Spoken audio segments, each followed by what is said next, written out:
আসসালামু আলাইকুম। সত্যের কণ্ঠ 24 ফেসবুক পেজে সবাইকে স্বাগত জানাচ্ছি। আমি সাজিদুল করিম।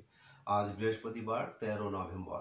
শুরু করছি রংপুর থেকে প্রকাশিত আজকের কিছু সংখ্যক দৈনিক পত্রিকার সংবাদ শিরোনাম। প্রথমে হাতে রয়েছে দৈনিক যুগের আলো। যুগের আলোর সংবাদ শিরোনামে রয়েছে রপ্তানির তুলনায় দ্রুত গতিতে আমদানি বাড়ছে, তরুণদের নেতৃত্বে নতুন জাগরণ ঘটেছে প্রধান উপদেষ্টা। দৈনিক যুগের আলো।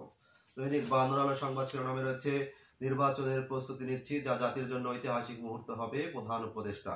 ৩,০০০ কোটি টাকা গচ্ছা দিয়ে গণভোটের চেয়ে আলুর ন্যায্য মূল্য গুরুত্বপূর্ণ, তারেক রহমান।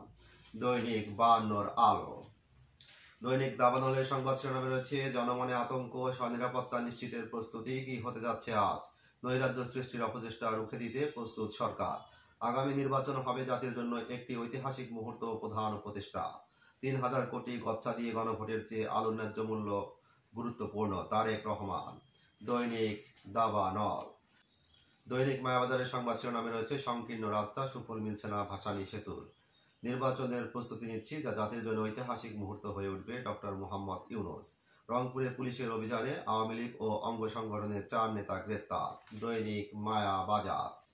দৈনিক আমাদের প্রতিদিনের সংবাদ শিরোনামে রয়েছে দেশে শিশু মৃত্যুর 18% নিউমোনিয়ায়। আসন্ন নির্বাচন জাতির জন্য ঐতিহাসিক মুহূর্ত হবে, ডক্টর মোহাম্মদ ইউনূস। দৈনিক আমাদের প্রতিদিন। দৈনিক আগামীর সন্ধানের সংবাদ শিরোনামে রয়েছে নির্বাচনের প্রস্তুতি নিচ্ছি, যা জাতির জন্য ঐতিহাসিক মুহূর্ত হয়ে উঠবে, প্রধান উপদেষ্টা ডক্টর মোহাম্মদ ইউনূস। রাজপথের সঙ্গীদের উদ্দেশ্যে তারেক রহমান, অযথা পরিস্থিতি ঘোলাটে করবেন না। দৈনিক আগামীর সন্ধানে।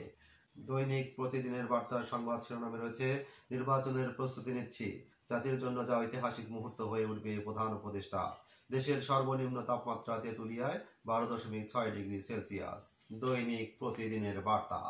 এই ছিল রংপুর থেকে প্রকাশিত আজকের কিছু সংখ্যক দৈনিক পত্রিকার সংবাদ শিরোনাম।